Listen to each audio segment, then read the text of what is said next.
Bienvenue sur ma chaîne. Je voulais continuer dans le management bienveillant, donc la gestion bienveillante de ses ressources, en vous parlant de la notion de motivation. Alors je voudrais d'abord mettre en balance deux notions. La motivation extrinsèque et la motivation intrinsèque. On va commencer par la motivation extrinsèque, qui est pour moi la moins efficace. Et pas que pour moi. Donc la motivation extrinsèque, c'est quand la motivation vient de l'extérieur, extra comme extérieur de la personne. C'est-à-dire on va la motiver par une prime, en lui promettant une augmentation, ou par exemple en lui offrant des avantages en nature. Voilà. Donc la plupart des études montrent que la motivation par l'argent ou par les cadeaux qu'on pourrait faire à ces équipes ne dure qu'un temps. Donc la corrélation entre l'argent ou entre ce qu'on pourrait offrir d'extérieur pour motiver la personne et sa motivation n'est pas très claire et ne dure pas très longtemps. Au bout d'un moment, la courbe de motivation rechute, redescend. Alors c'est là qu'on arrive à la motivation intrinsèque. Est-ce que vous avez remarqué que la plupart des gens passionnés, les artistes, les passionnés de sport, peuvent pratiquer leur passion de façon bénévole pendant très longtemps. Ça ne leur rapporte rien, mais ils le font parce qu'ils sont motivés, ils sont passionnés. Et les résultats viennent ou ne viennent pas, mais en tout cas ils exercent leur passion du mieux qu'ils peuvent. Alors qu'on n'arrive souvent pas à retrouver ça dans nos équipes, dans nos entreprises. Les gens sont très peu motivés, ils viennent au reculons, ils font ce que leur dit à moitié, parce qu'il n'y a pas cette source de motivation intrinsèque.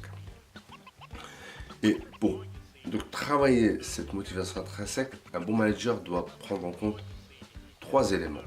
Donc un trio gagnant pour arriver à motiver ses troupes et leur donner envie de travailler avec vous, pour vous, mais en ayant la pression ou en ayant le sentiment de travailler pour eux. Donc dans ce trio, il y a tout d'abord l'autonomie. Les personnes doivent sentir que ce qu'elles font, qu'elles ont liberté, qu'elles ont une marge de manœuvre dans leur périmètre pour faire ce qu'elles ont à faire. Et pas qu'elles sentent qu'on leur impose tout et qu'on vient remettre en question tout ce qu'elles font. Là, elles vont se sentir comme un prisonnier en cage, sans autonomie. Et donc, ça sera difficile d'obtenir leur motivation. Le second élément, pour un management bienveillant, qui est la source de la motivation intrinsèque, c'est la compétence. Que les gens puissent exercer ce qu'ils savent faire de mieux, mettre en avant leur talent, qu'ils se sentent compétents dans ce qu'ils font. Donc essayez, en tant que manager, de trouver ce qu'ils savent faire de mieux. Quitte à les former, quitte à leur poser la question, ce qu'ils préfèrent. Et là, ils vont peut-être donner plus que si vous les forciez à faire des choses un peu rébarbatives, un peu que personne n'aime faire par exemple. Donc, la compétence. Et la troisième, c'est la sociabilité. L'homme est un animal social. Il a besoin de faire des choses pour les autres et que les autres fassent des choses pour lui. Qu'il sente que c'est réciproque. Je fais quelque chose pour toi. En tant que manager, je fais avancer l'équipe. Il faut que toi, tu me montres derrière de la reconnaissance. Tu donnes l'importance à ce que je fais. Voilà. Donc, c'est ce trio. Autonomie, compétence et sociabilité. Et si vous arrivez à trouver des sources de motivation intrinsèque, amener les gens à se motiver, à s'automotiver, ben vous allez arriver à de grands résultats. La plupart des sociétés qui réussissent, regardez bien leur mode de management. C'est un mode de management bienveillant qui leur laisse de la largesse, de la souplesse, qui les laisse pouvoir exprimer leur talent. Et là, ils vont loin. Et je voudrais finir avec une petite anecdote. Récemment, donc je fais de la gestion de projet dans des projets digitaux. Hein. Je suis en mode agile, c'est mon dada. J'aime la souplesse de l'agilité. Et au-dessus de moi, j'ai dans les équipes que j'intègre en tant qu'externe, hein, parce que voilà, je travaille à mon compte et donc j'interviens dans des équipes pour mettre en place donc, des projets.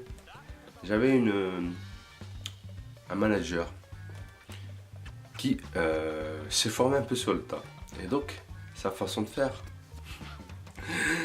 j'ai très bien vu, c'était pas la façon la plus adéquate, la plus bienveillante de bien faire. Elle impose tous ses choix. Première erreur. Elle change tout le temps d'avis en faisant changer d'avis les personnes qui travaillent pour elle. Et le pire du pire, c'est qu'elle n'est pas solidaire de ses équipes. C'est-à-dire quand on se retrouve dans une réunion avec des gens de l'extérieur, elle peut s'avérer cassante, remettre en question ce qui a été décidé par l'équipe au détriment de ses équipes. Et donc ça crée une sorte de dissonance entre elle et ses équipes. Et des gens ne veulent plus travailler avec elle. D'autres travaillent, par exemple les prestataires ils travaillent mais parce qu'ils se sentent un peu forcés. Et elle ne voit pas ça. Et on a été référé à ses supérieurs, mais c'est difficile de lui faire entendre raison. Donc voilà, trouver des sources intrinsèques de motivation de vos équipes, c'est la meilleure façon de les amener à travailler avec vous main dans la main. Votre leadership ne pourra s'exprimer qu'en trouvant des façons de les motiver intrinsèquement, en reconnaissant leur travail.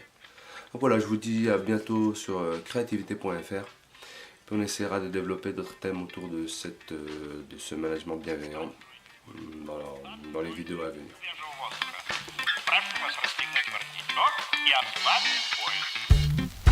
Ноги соедините, руки опустите.